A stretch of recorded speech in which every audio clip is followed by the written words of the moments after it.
સાહેબ કે ભક્તિ કરી કોને કહેવાય? તમે એમ કહેવાય કે ચોટીલા પંથકનું એમ કહેવાય કે મોલડી ગામ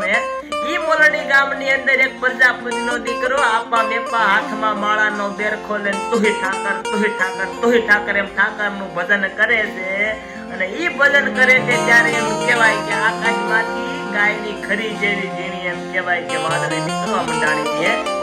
પણ એ વાદળી નીકળવા મંડાણી પણ કેવી એમ કહેવાય કે સેડા કચાથી વાદળા કાળા ધોબાળા દૈતે ઓતે રાજી માથે ઉતરા ધરાજ આ તો ભીંગોરા મોરલા માથે વાહલની મંડાણી કરી એમ તારા મેઘ રાજા મંડાણા ઉપર એમ કહેવાય ઈ વરસાદને આવવાની તૈયારી થઈ હતી ત્યારે ઈ મેપા ભગતે એમ કહેવાય કે કેડીમાં કેડિયું પહેર્યું તું ને સાહેબ ઈ કેડમાં કેડિયું પહેર્યું તું ને સાહેબ ઈ કેડિયું એમ કહેવાય કે કાઢી લીંબાડા ઉપર ઢાંકીને કીધું તું કે મહાભારતના યુદ્ધની અંદર ટીટોડીના ઈંડા બસાવ્યા હતા ને સાહેબ ઈ મારો કાળિયો ઠાકર ઈ મારો દ્વારકા વાળો મારા નળિયાને બચાવશે સાહેબ સાહેબ ને એમ કહેવાય ને કે મોલડીની આજુબાજુમાં નદીઓ વહેતી થઈ ગઈ હતી એવો વરસાદ થયો તો પણ મોલડીના ટીમ્બામાં એક વરસાદનું ટીપું નહોતું પડ્યું બોલા મારા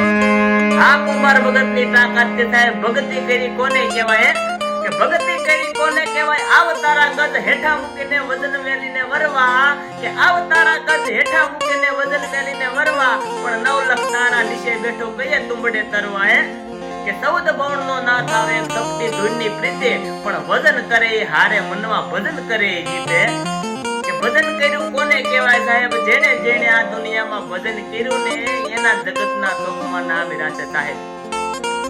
એટલું જ નહીં પણ ભક્તિ કરી કોને કહેવાય ગારો ખૂંદતા હોય ગોરા કુંભાર ગાળિયું ખૂંદતા હોય ઈ ગાળિયું ખૂંદતા એમ કહેવાય કે પોતાના દીકરાને ખૂંદી નાખે ભક્તિ નો કે સાહેબ એનું નામ ભક્તિ કરી કહેવાય સાહેબ